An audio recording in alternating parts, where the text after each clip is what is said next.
All right. Yo, today we're gonna be reviewing the Titan plate-loaded lat pull-down version 2.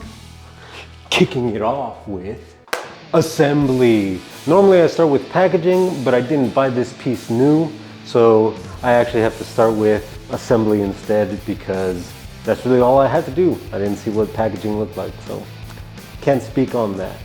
As far as instructions for assembly, is it easy? No. I'm just kidding. They do break it down step by step later on in the instructions, but it's still by no means an easy assembly. On average, I've seen that people take about an hour to assemble.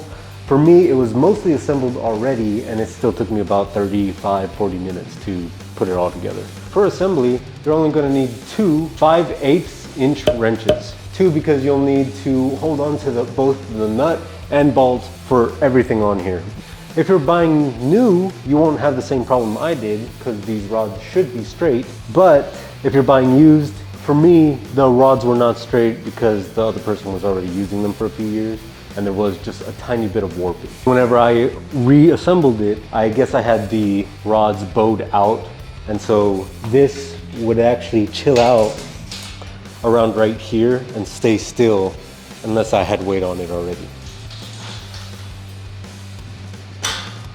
So when reassembling, make sure these rods are as parallel to each other as you can get them. For the sliding on the guide rods to be as smooth as possible, you'll probably want to lubricate the rods up so that it slides up and down seamlessly. While I did start by using WD-40, I wouldn't recommend it because it's more of a cleaning solvent for metal rather than a lubricant. It seemed to kind of dry up within a day or two, and then I ended up using 3-in-1 oil instead. Which brings me to my sponsor. No, I'm just kidding. So 3-in-1 oil is good, but I would actually suggest grease. I haven't put grease on it, but from what I've seen online, grease is much better than the 3-in-1 oil has been. On to the specifications. The dimensions of the rack are 85 inches tall, 57 inches deep, and then 47 inches wide. However, those dimensions can be misleading whenever you take into account the row, because you are seated on the ground, and from the bottom of your feet till your back also needs to be included in those dimensions, and for me, it's 45 inches. If you're taller, that'll be a bit longer, and if you're shorter, that'll be a bit shorter. This is 120 pounds, and while that doesn't help with moving it around, it isn't too bad to move around, and it does help a lot with the stability. This part of the base does help tons with movement from side to side. There's no fear of it tipping over. However, the pull down does rock back and forth sometimes if it's going a little too crazy on road. Just call me the manic Hispanic. The pulley is a 1-to-1 ratio. So whatever weights you put on the weight pins, that is what you're doing. No complicated math problems to solve for this bad boy. The cables are high quality and they're rated for 400 pounds on their website. These are more of metal cable put through heat shrink and then heat shrunk, rather than something like my Amazon pulleys, which I've reviewed. Those cables seem to have been dipped in rubber rather than heat shrunk on. And because of the way they were manufactured, that makes it easier for it to move through the pulleys, and I've had no issues doing any of my exercises. I'm no professional, but the welding on the rack definitely gets the job done. I wouldn't say it's perfect, and you know, I may not know much, but I know what good welding is. But I haven't seen any tearing anywhere, so it's definitely doing what it needs to do. So the Titan lat pull down is powder coated, but I would say it's a little thinner than something like the Rogue rack, which makes sense because you're not rubbing up plates or bars up on it, so it shouldn't really wear. But there are some dings from, I assume, the previous owner, maybe from the bar dinging it, and there is some play up here on this cross member and this beam, so it's rubbed off a little bit of the paint up here. I mentioned storage for most of my equipment, just because not all of us have infinite gym space. For this, there's really not any, unless you take off this part of the base down here, then it does get pretty flat up against the wall, but to do that anytime you're using it, doesn't make any sense, so no storage. As far as comfortability goes, the seat isn't really anything to write home about. It's pretty good, gets the job done. The leg rollers are fine too, but I am a little bit of a wider guy, and so when I'm in here man spreading, You gotta be careful. These plastics on the side here have pretty sharp edges and they can dig into your leg pretty good. So you're gonna have to be polite and not man spread. As far as the feel of the weight goes, I would say that 1-to-1 ratio is pretty accurate based on my experience at other gyms with just a full weight stack. And for it to go up to 400 pounds, I would say that's good for most people unless you're some kind of fucking monster. But the handles that come with it leave more to be desired. Can you even see it? The handles that come with it leave more to be desired. There's no knurling, it's just straight plastic. It does come with rubber handles, but this is how I got it from the previous owner with no rubber, and I'm sure he just tossed them. It comes with this and a shorter handle, which I think he lost, but he gave me this fake mag grip to go with it. So this is pretty good. I like this. I did buy a D handle from Amazon from Yes For All, and I do have a double D handle or a close grip handle that's coming in like tomorrow or 2 days. This week. I do think attachments make it better. So if you want to invest that extra bit of money into attachments for the pull down, I think you would be better off for it. The uses for this are, as you can imagine. You can do normal pull downs, wide grip, close grip, single arm, every variation of pull down, every variation of rows. But you can also do tricep extensions. That could be straight bar or rope. And one would think you could do curls as well. But when you start doing curls on it, it does pick up on that side. So if you wanted to use this for cable curls, then you should put weight on the seat. That way it wouldn't pick up on that end. That's just a little annoying to do. And when doing curls, you have to be a little bit away from it because otherwise the cable would rub up on the seat. And for tricep push down too, you would want to be close to it because otherwise the cable would rub up on the cross member at the top here. When purchasing gym equipment for your home, you would want something that would be able to grow with you. With that 400-pound max cap, I'm barely at the halfway point, a little bit more than halfway for most of my exercises. And so that would allow me plenty of room for growth, and that max cap will not be a limiting factor for me because I doubt I'll ever be doing a 400-pound pull down or row. It's just not in my blood, man. As far as comfortability for use, I'm 5'11", and for me, I'd get a decent stretch at the top. It's not the most stretched I could be, but it's pretty good. I would say it's like 95% of my stretched limit. If you're taller than me, then I don't know that this would be a piece you should buy for yourself. For cost, this is currently listed on Titan's site for 580 bucks, but after taxes, it ends up being $620 and shipping is free. I did look around and found this on Amazon as well for $550, then after taxes it would be $596. But Titan does have sales regularly, so if you're interested in this and you just don't want to pay quite that price point, just wait for a sale, and they typically do it 3 or 4 times a year. So I'm not going to waste your time with this, but if you like this video so far, show it and give me a like, por favor. So I'm going to be going over the competition very lightly here.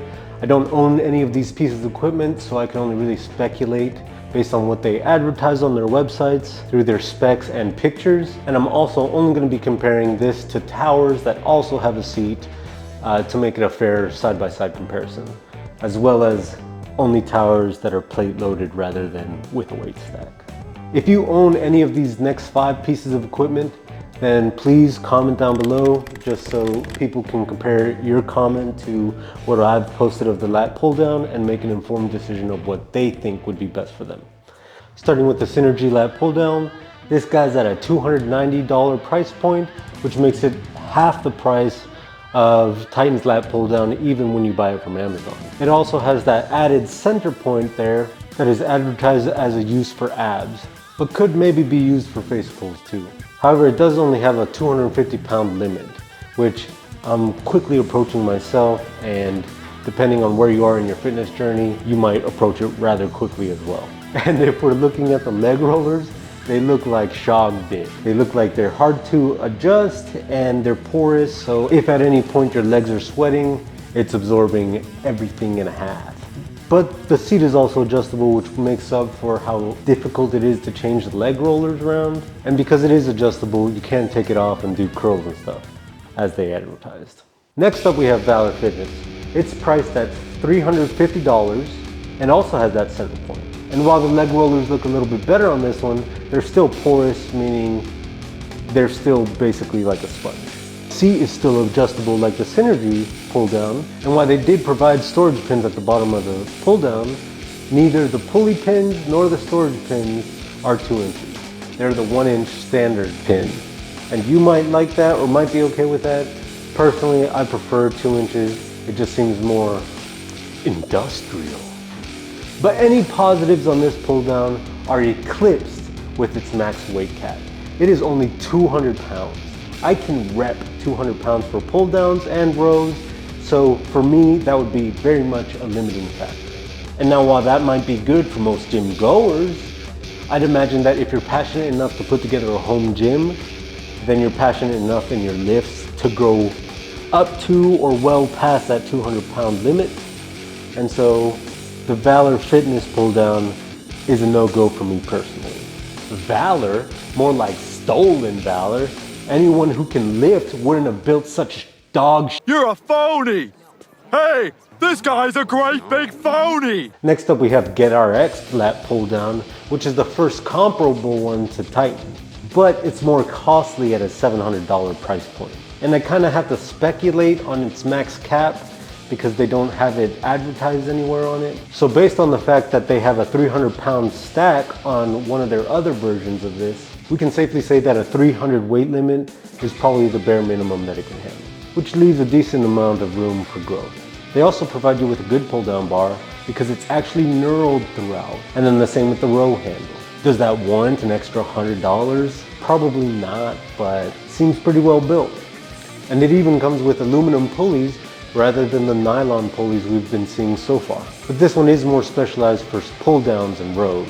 The seat is a little bit longer, allowing you to actually be seated when you're doing those rows rather than sitting on the ground. And the foot pegs are very adjustable, so that way you can really drive with your legs as you're doing your pulls.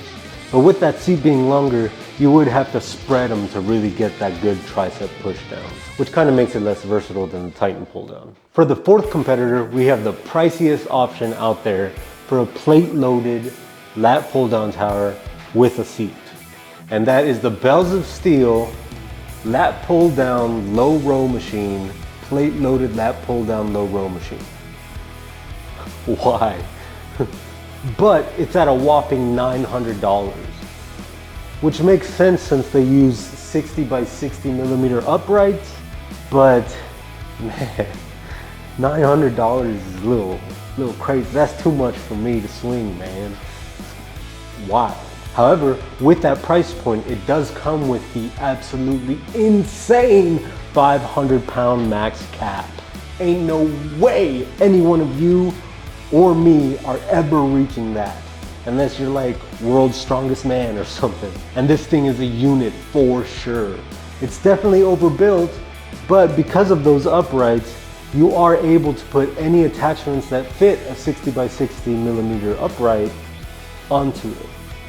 So that's tricep dips or landmines or what have you onto this lat pull down, making it more versatile than all the other competitors. However, I personally don't like the 60 by 60 millimeter uprights because 2.3 by 2.3 uprights just don't have a great ecosystem. Whereas the 3x3s, whether 5/8 inch holes or 1 inch holes, have great ecosystems and plenty of attachments to choose from any number of brands. But going back to the BOS lat pull down, it does come with actual leg pads, which are generally thicker than leg rollers are. And I can definitively say that anything that can be done on the Titan's lat pull down can be done on the Bells of Steel. It's a great piece of work, man, but $900, that, not for me, man, not for me. So for the fifth competitor, did I save the best for last? We're looking at the Gandalf lat pull down. Okay, GDLF doesn't stand for Gandalf. I think it stands for like good life, but sold primarily on Amazon, and it's actually the cheapest on the list at a price point of $165, which is almost a quarter of the Titan lat pull down price. Yeah, 14, quit pulling my chain, see? Probably the weakest there is too.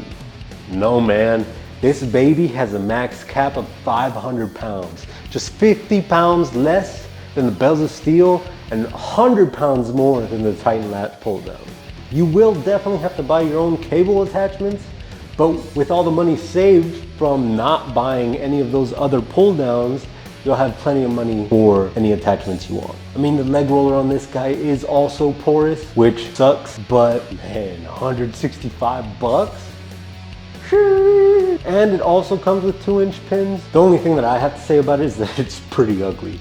But for you penny pinching pressers, you bulging budgeters, you grifter kind of lifters, I'm sure $165 is the move for you. All right. Anyway, you better sub for more mind-blowing, muscle-growing reviews. And as always, stay hungry.